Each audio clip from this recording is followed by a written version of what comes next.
Dios les bendiga. ¿Cómo están esta mañana? Pueden tomar su asiento. Pues doy muchas gracias a Dios por esta oportunidad que me han dado de compartir la palabra.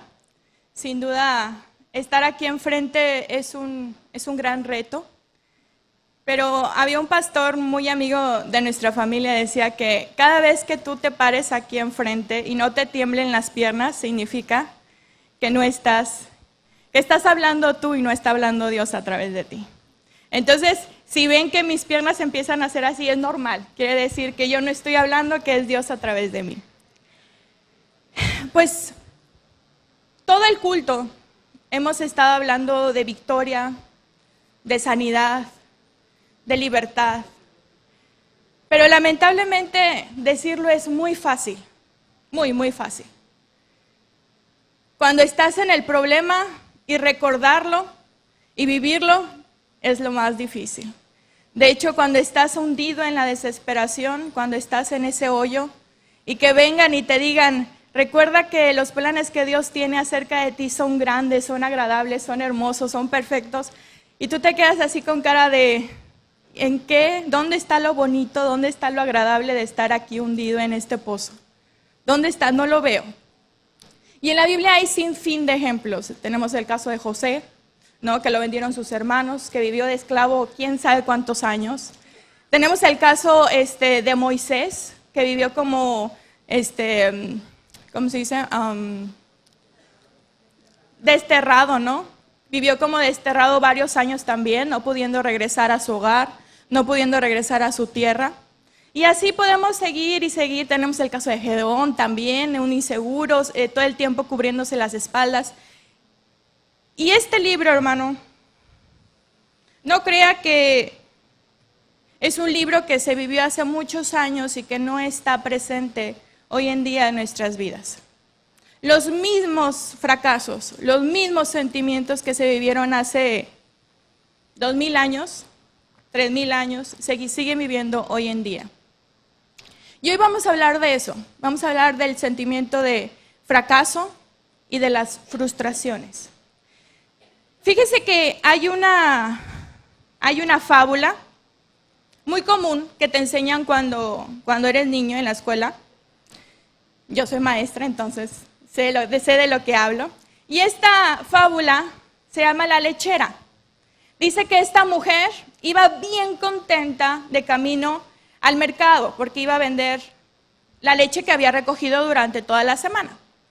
Entonces dice que ella iba pensando que cuando iba a vender esta leche, pues ¿qué iba a hacer con el dinero, no? Dice, ok, voy a vender la leche y después de que venda la leche, ya sé, voy a comprar un canasto de huevo.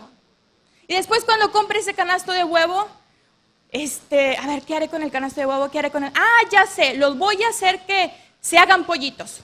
Y después de que se hagan pollitos, los voy a alimentar, los voy a engordar y después voy a vender cada uno de esos pollos. Y después de que cada uno de esos pollos ya los haya vendido, voy a comprar un marranito, ¿no? Lo voy a engordar con bellota, lo voy a hacer bien chonchito, bien grandote, y entonces voy a ir y lo voy a vender. Y cuando vaya y vende este cochinito, bien rico, bien sabroso, voy a ir y voy a comprar una vaca y un ternero. Hasta ahí llega la historia y dice que de repente estaba tan, pero tan contenta, que en eso brinca de la emoción, ¿y qué cree que pasó? La leche se le cayó. ¿Y qué cree? Todos los planes, todos los sueños, todas esas emociones que había vivido durante todo el camino hacia el mercado, en un instante se habían desmoronado. En un pequeño instante, todo aquello que ella había soñado, lo tiró a la basura. Pero, ¿cuál es el error? ¿Cuál es la moraleja de todo esto? Dice, esta fábula es de Félix Samaniego, y él dice, lo que pasa es que no anheles impacientemente el bien futuro, mira que ni el presente está seguro.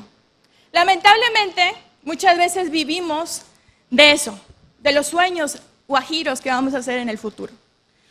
Fíjese que cuando estudia uno psicología, o una de las clases de la psicología, dice que cuando tú vayas a aconsejar a una persona, te fijes, detectes los verbos que esa persona usa. Porque si usa mucho el verbo en futuro, quiere decir que está inconforme con su presente. Si habla mucho de verbos en pasado, significa que está estancado en su pasado. Y esa persona es una persona fracasada, porque no vive su presente. Por ejemplo, empieza a decir, cuando yo tenga un carro, cuando yo sea millonario, cuando yo alcance esto, cuando yo alcance lo otro, va a pasar esto. O es que antes yo, y su presente, se está yendo de las manos. Su presente lo está echando a la basura. Lamentablemente nosotros a veces somos así. Pero las frustraciones no crea que son algo ajeno, no. De hecho, aquí ninguno puede levantar la mano, se lo aseguro, y puede decir, yo nunca he tenido una vida sin fracasos y sin frustraciones. ¿Por qué? Porque lamentablemente desde pequeños el dolor es parte de nuestra vida. Los doctores de recién nacido la agarra y le da una nalgada. Y ahí ya experimentó el dolor. Después, años después, ¿qué cree? Como su papá y su mamá son seres imperfectos, todas las promesas, o muchas, déjeme corregir, muchas de las promesas que él le va a decir o que ella le va a decir, no se van a cumplir. Si te portas bien, te voy a dar esto. Se porta bien y no le da nada. Un ejemplo, y voy a bombardear a mi mamá, disculpa mi mamá. De hecho, lo puse como ejemplo el jueves en la clase de los muchachos. Le dije, fíjese que mi mamá, pues es maestra. Mi papá también es maestro. Pero la familia de mi papá, su madre y su hermana son maestros, entonces lo tienen en los genes. Pero existen dos clases de maestros. Los de mi papá no son los buenos. Fíjense que son los que se aprovechan de que son maestros. Durante toda la primaria de mi papá lo pasaban porque era hijo de. Es que es el hijo de la maestra Josefina, entonces hay que pasarlo.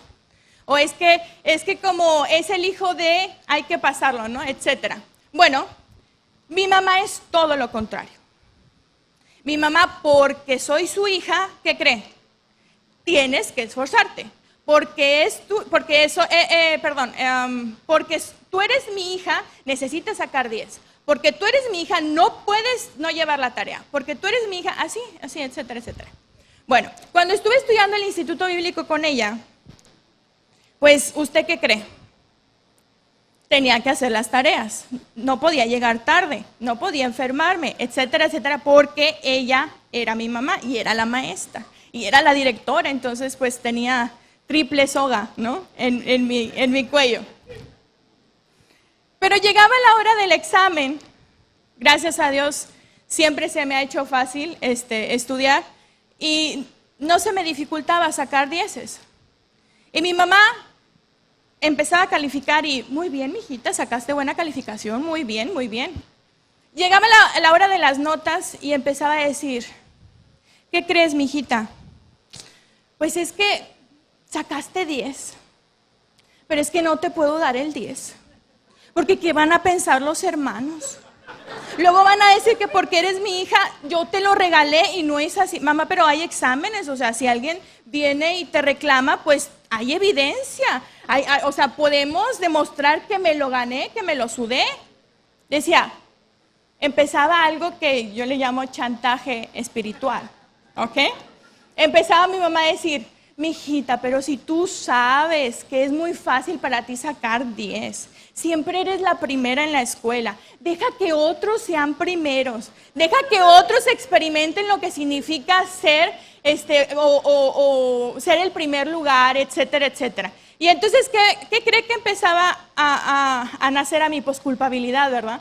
Empezaba ella a echarme a mí la culpa de que, pues, o sea, necesitaba darle a otro la oportunidad, ¿no?, de experimentar ser primeros y de ganar trofeos, etcétera, etcétera.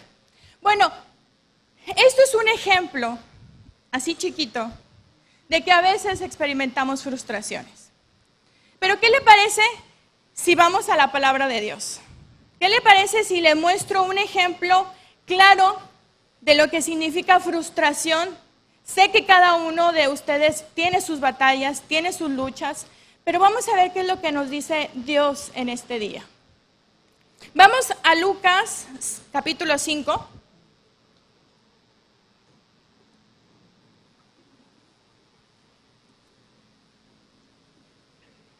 Versículo del 1 al 11. Es un pasaje bien conocido.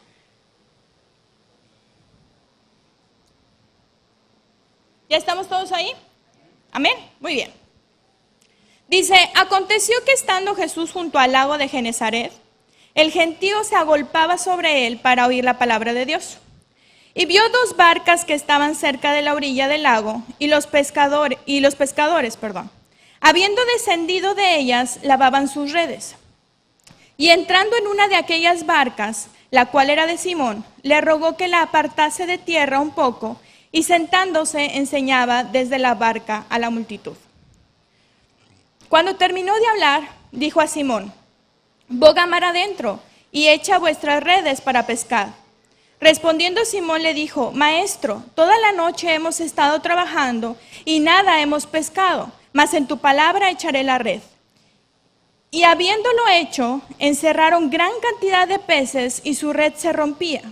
Entonces hicieron señas a los compañeros que estaban en la otra barca para que viniese a ayudarles, y vinieron y llenaron ambas barcas de tal manera que se hundían. Viendo esto, Simón Pedro cayó de rodillas ante Jesús, diciendo, apártate de mí, Señor, porque soy hombre pecador. Porque por la pesca que habían hecho, el temor se había apoderado de él y de todos los que estaban con él. Y asimismo que de Jacobo y de Juan, hijos de Zebedeo, que eran compañeros de Simón. Pero Jesús dijo a Simón, no temas, desde ahora serás pescador de hombres. Y cuando trajeron a tierra las barcas, dejándolo todo, le siguieron. Y usted me va a decir, pero Eliseda, ¿aquí dónde está la frustración, verdad? ¿En qué momento? Si fue un milagrazo de parte del Señor. Ok, vamos a hablar acerca de qué pasó antes de este acontecimiento. Fíjese que Pedro se está encontrando en una ciudad, le voy a hablar un poquito para que entienda qué es lo que se está viviendo en ese momento. Pedro está viviendo en Israel. Y en ese momento, en ese periodo de tiempo, Israel estaba sometido bajo un imperio que se llama el Imperio Romano. Y el Imperio Romano no crea que era como los demás imperios, como el persa o como los babilonios, que iban y tomaban posesión y no permitían, los tenían como esclavos, etcétera, etcétera. No, Roma se distinguía porque él decía que era un poco más civilizado, ¿no? Él les daba permiso de seguir con sus religiones, de trabajar, de vivir, etcétera, etcétera. Bueno, pero ellos tenían una pequeña estrategia, que era sometimiento a través de impuestos. Un judío no podía aspirar a grandes empresas, a grandes sueños, a viajar por todas partes, a juntar mucho dinero. ¿Por qué no podía aspirar a eso? Porque el yugo que le ponían de tanto impuesto impedía que él pudiera salir adelante más que un día a la vez. Es decir, tenía que trabajar todos los días para poder alimentar a su familia todos los días y poder tal vez pagar aquellas deudas que tuviera. Eso es lo que se está viviendo en los tiempos de Pedro. Ahora, otro dato importante. ¿Pedro qué era? Pescador. ¿Alguna vez ha platicado con un pescador? Yo tampoco. No es cierto. Y por eso me puse a investigar, ¿no? Entonces, fíjese que yo no sabía que la profesión de pescador fuera tan difícil.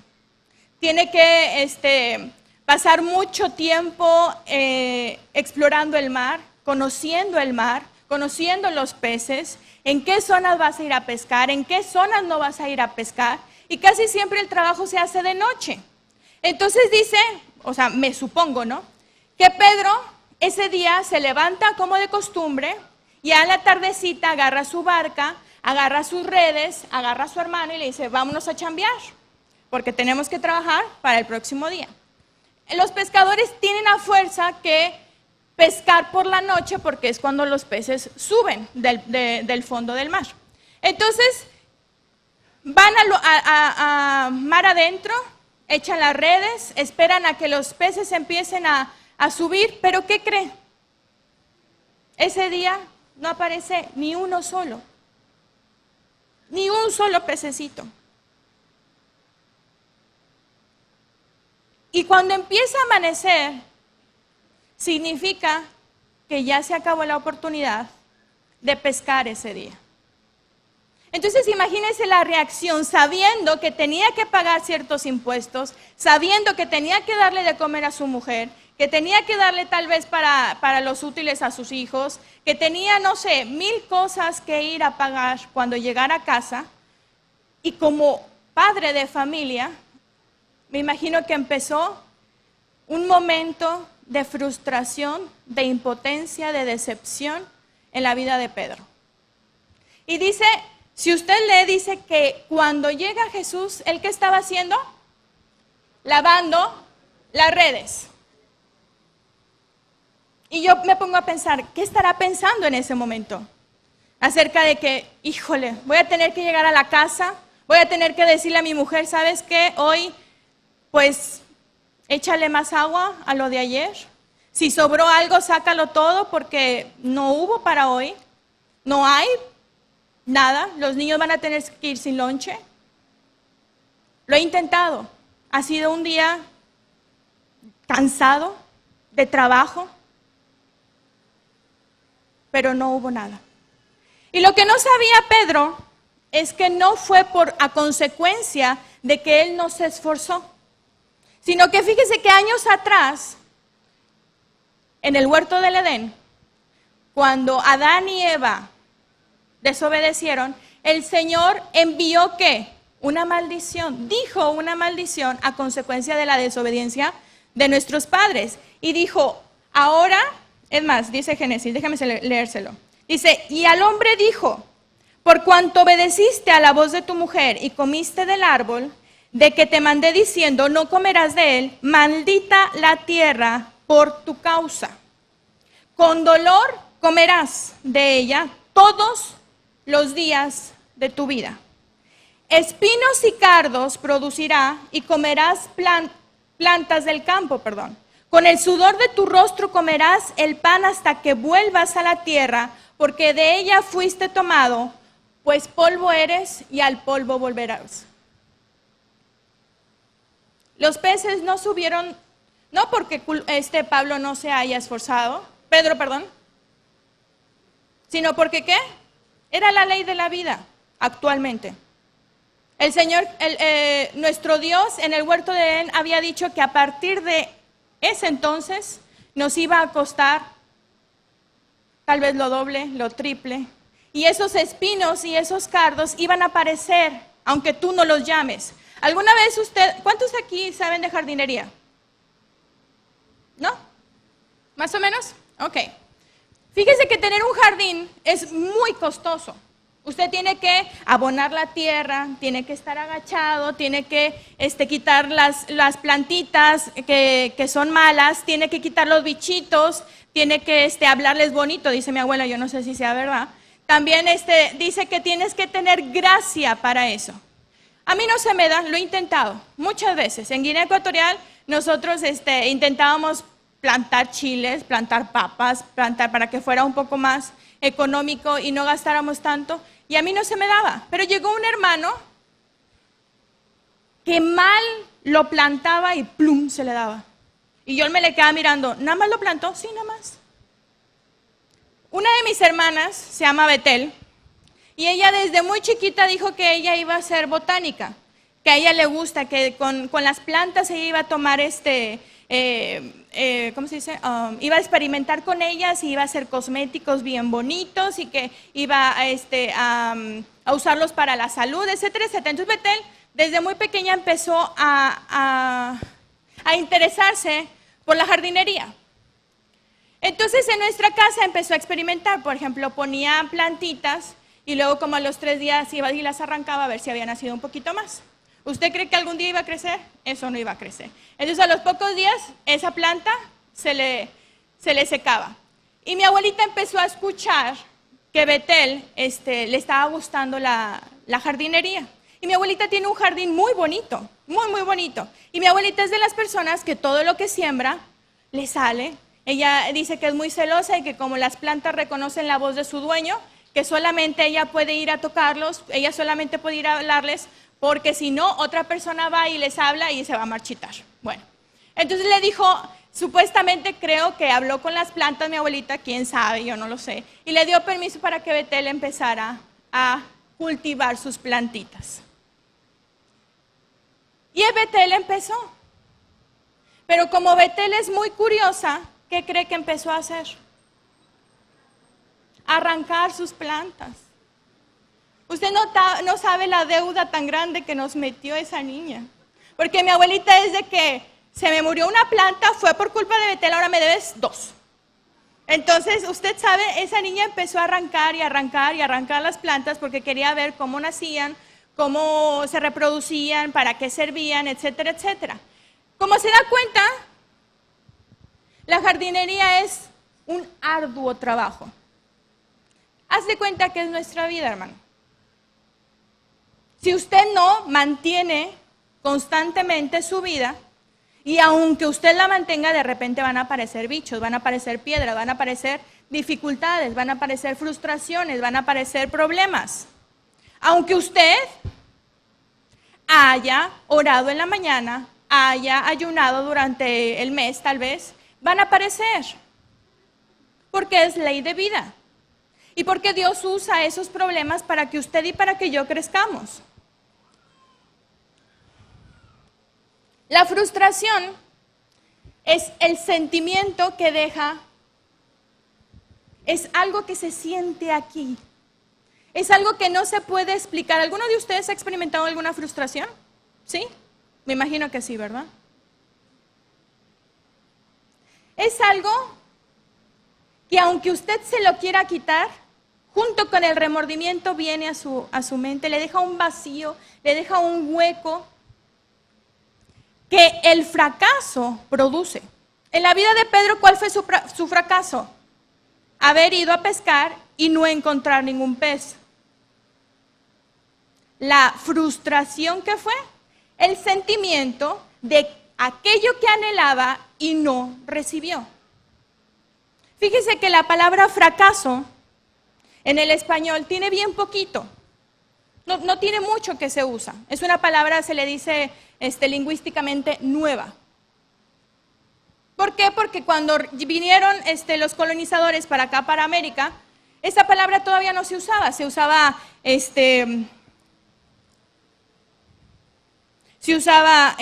temor, se usaba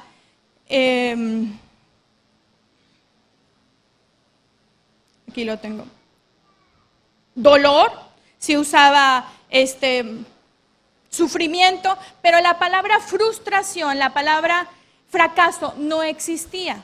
Después de 100 años que conquistaron América fue que esta palabra empieza a usarse. Esta palabra viene del italiano fracasare, que significa que algo se cae estrepitosamente, o sea, así. Eso es lo que significa. Y es exactamente lo mismo que produce dentro de usted. Pero en el español empezó a usarse más que nada en los barcos. Cuando un barco empezaba a navegar, por ejemplo, imaginemos que salía de España un barco mercantil y se dirigía a América y de repente, no sé, una tempestad lo hacía pedazos, chocaba contra algo, venían los piratas, o sencillamente se hundía, naufragaba. Eso era un fracaso. Hermano, eso es lo que produce dentro de nosotros. La frustración hace dentro de uno un hoyo, un naufragio, que lamentablemente no hay palabras para describir. Usted piensa en ese momento que está aturdido, solo, que no hay nadie que lo entienda. Imagínese que usted se levanta muy temprano en la mañana y usted tiene cita con el doctor. y el sol brilla más que nunca. Su esposa le hizo el desayuno, un rico café, se metió a bañar, se echó el mejor perfume. Y va usted, es más, no había tráfico. Llega al consultorio del doctor, no lo hicieron esperar. Usted piensa que todo va bien.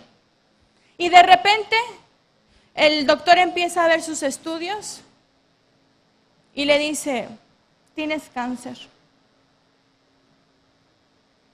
¿Qué cree que pasó dentro de esa persona?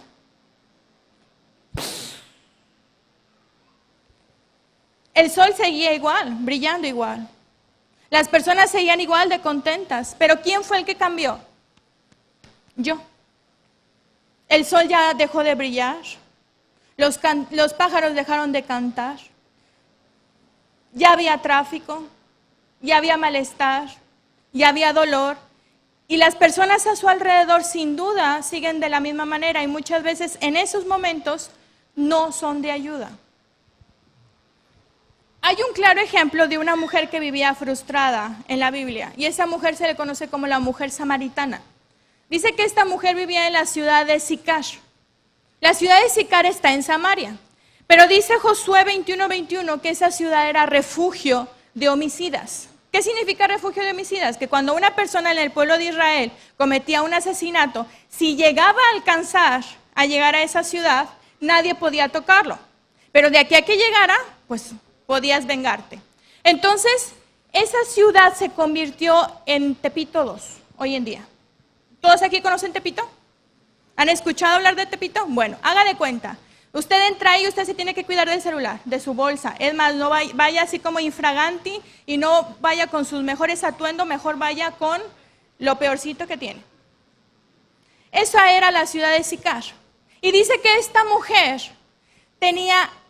había tenido 5 maridos. No 1 ni 2, no. Ella ya vivía en nuestros tiempos, había tenido 5. 5 frustraciones.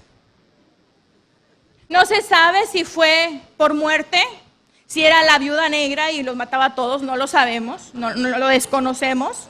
La Biblia no lo dice. Pero de que no existían, no sabemos si también había divorcio, no sé, la Biblia lo omite, de hecho también omite su nombre. Pero hay otra cosa importante en esta historia. Dice que cuando ella iba al pozo a sacar agua, dice que iba a la hora sexta. La hora sexta más o menos es como al mediodía. Cuando yo he ido a los pueblos de misiones, cuando uno tiene que ir al pozo, de hecho también en Guinea, uno va o muy tempranito en la mañana o muy tarde en la noche. Porque ir a mediodía es más difícil, está el sol, tienes que ir caminando y más en esos tiempos. Entonces, ¿por qué cree que iba a esa hora? No lo sé, pero me imagino que era porque no quería encontrarse con las demás mujeres, no quería que la apuntaran con el dedo, sentía vergüenza, sentía frustración, se avergonzaba de su vida, entonces prefería ¿qué? Esconderse. Dice, voy a mediodía y así nadie me mira y así no me tengo que topar con nadie y sigo con mi vida como está.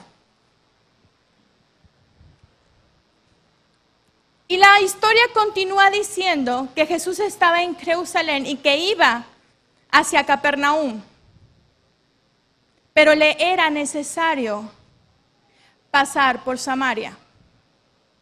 Así lo dice textual, le era necesario. ¿Por qué le era necesario? Era judío. Usted sabe que los judíos y los samaritanos son, ha de cuenta el Real Madrid y Barcelona, o sea, son rivales a muerte. Para los judíos un samario era peor que un perro. Y lo dice la Biblia. Era considerado lo peor. Era humillarse. Entonces muchos de los judíos, aunque el camino hacia Capernaum a fuerzas tenía que cruzar por Samaria, se iban por el camino más largo. Pero dice que Jesús le era necesario ir a encontrarse con esa mujer. Ir caminando de Jerusalén a Capernaum son unos 150 kilómetros, de 2 a 3 días, y Samaria está un poquito más de la mitad, entonces Más o menos el Señor Jesús tuvo que caminar 2 días tal vez para ir al encuentro de esa mujer. Y dice que se sentó pacientemente mientras que los discípulos iban a comprar comida. Y esperó a esa mujer, frustrada, avergonzada. Ya no creía en el amor, tal vez, porque dice la palabra de Dios que el actual marido ya ni siquiera se había casado. Tal vez estaba decepcionada del amor. Y llega a ese pozo y se encuentra con ese extraño. Y tiene una de las más románticas conversaciones que jamás puedes encontrar en este libro. Esa es una de mis partes favoritas. Cuando Jesús habla con esa mujer, se rebaja a su nivel, la escucha pacientemente, tiene la delicadeza de hablar, de escuchar, de sanar. Y exactamente lo mismo pasó con Pedro. Dice que estaba Pedro regresando, frustrado de la pesca, y dice que se pone a lavar las redes. Y cuando se pone a lavar las redes, me imagino que voltea y empieza a ver que un montón de personas vienen con ese maestro que estaba de moda, que todos conocían, que todos habían escuchado hablar. Y Pedro está sometido acá en su frustración. No tiene cabeza para otra cosa más. No sabe qué va a decirle a su esposa, no sabe qué va a decirle a su suegra. Es que te dije, eres un inútil. No sabe cómo se va a escudar. Y en eso, el Señor lo toca y le dice, en medio de esa escena, le dice, Pedro, ¿me prestas tu barquita? Es que fíjate que quiero dar un sermón a estas personas, quiero darles la predicación. ¿Me prestas tu barquita y me la puedes empujar un poquito para allá? Y Pedro, pensando todo eso, voltea y pues dice, pues mire, no quiero discutir, te arrimo la barca, utilízala. Y Pedro regresa a seguir lavando sus redes. ¿Por qué necesitaba lavar las redes? Porque dice que, según los pescadores, dicen que si no lavas las redes, al día siguiente ni un pez se te vuelve a aparecer. Me imagino que cuando estaba ahí decía, pues no lavé las redes ayer. No, sí las lavé. Aún así no aparecieron.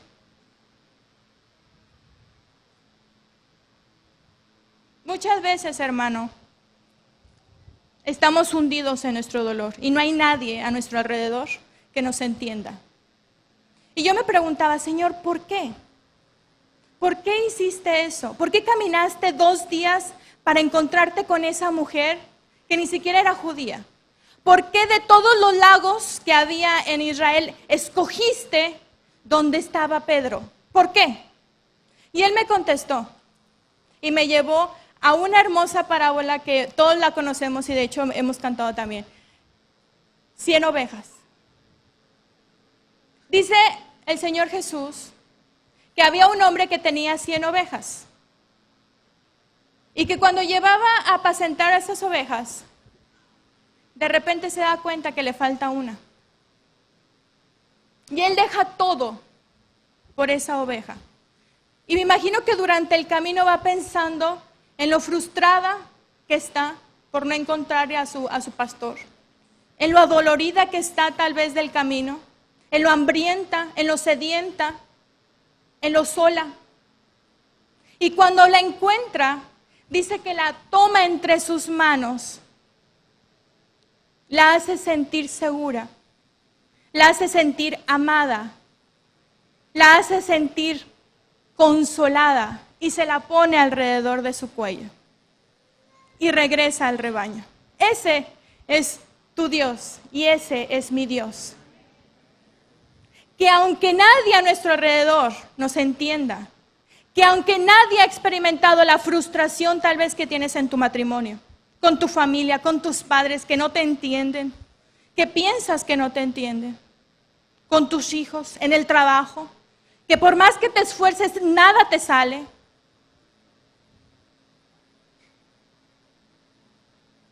Tal vez a los maridos, por más que se esfuercen, nunca tienen contenta a su esposa. Y ustedes, esposas, por más que se esfuerzan, nunca tienen al esposo cerca de ustedes. Tal vez están batallando con una enfermedad, con una dificultad, financieramente hablando. Has hecho todo habido y por haber, ya no tienes ni de dónde sacar otro trabajo más. Y nada te sale bien. Por más que te esfuerzas, nada te sale bien y no entiendes por qué.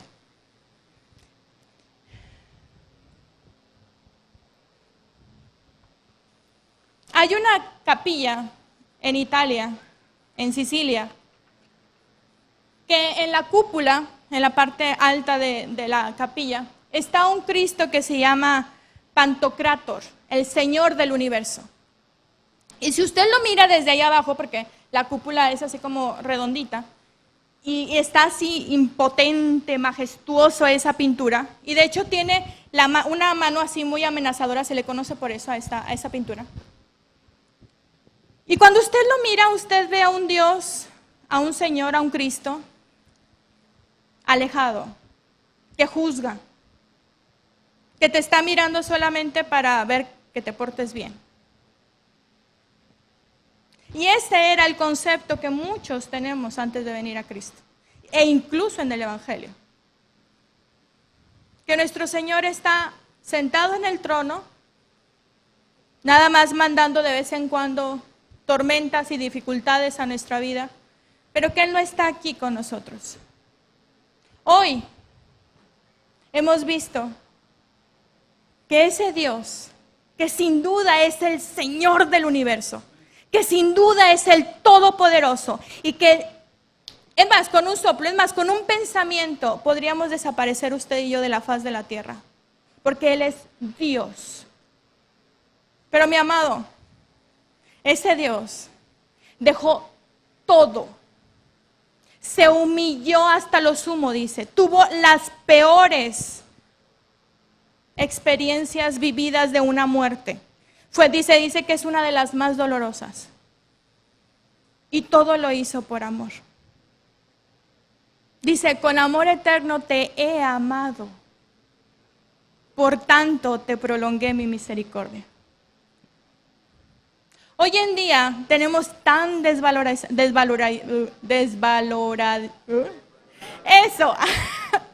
la palabra amor. Si usted le pregunta a un joven qué significa amar, inmediatamente se va a ir con el sexo, con lo romántico. Pero ¿qué pasa con esta palabra? Con el amor ágape, con el amor de hacer las cosas sin pedir nada a cambio, de darte por completo, de darte enterito. ¿Qué pasa? Para Jesús, el amor significa acción, significa hacer algo por tu prójimo, compadecerte, estar en comunión con tu prójimo. Y se lo demostró a usted y me lo demostró a mí al ir 2 días nada más al encuentro de esa mujer, que ni siquiera lo conocía. Es sacrificio, amor es sacrificio. Hermano, Dios no está lejos de usted. Dios no se hace a la vista gorda de sus problemas. Él conoce cada uno de ellos.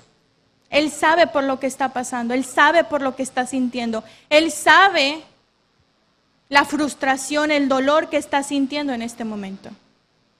Y aunque tú estés sumido en el dolor, y aunque estés, porque no es malo, hermano, usted está pasando una prueba tal vez,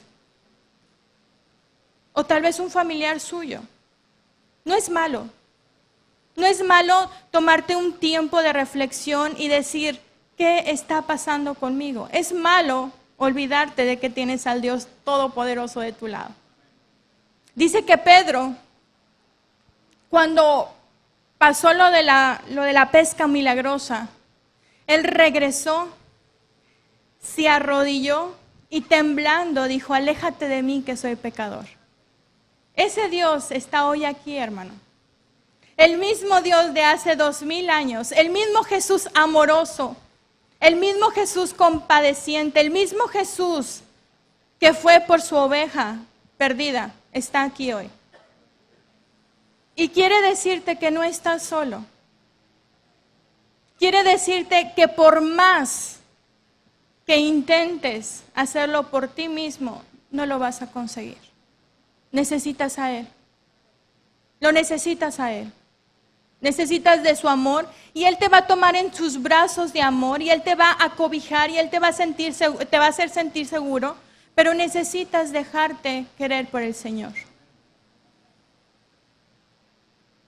Necesitas venir a los pies del Señor. Yo no sé si estás pasando por un momento difícil. Yo no sé si estás en una crisis financiera, de salud, familiar. Si piensas que todo está perdido, lo único que te puedo decir es que Cristo está aquí y que Cristo ha venido para darte ese abrazo, para darte ese consuelo, para darte ese cobijo que necesitas. Él te ama y te ama más que cualquier otra persona. Te ama con el verdadero amor. Dice la palabra de Dios que Él es amor. Así que de lo que está lleno, su esencia, Él te lo da a ti hoy. ¿Por qué no nos ponemos de pie?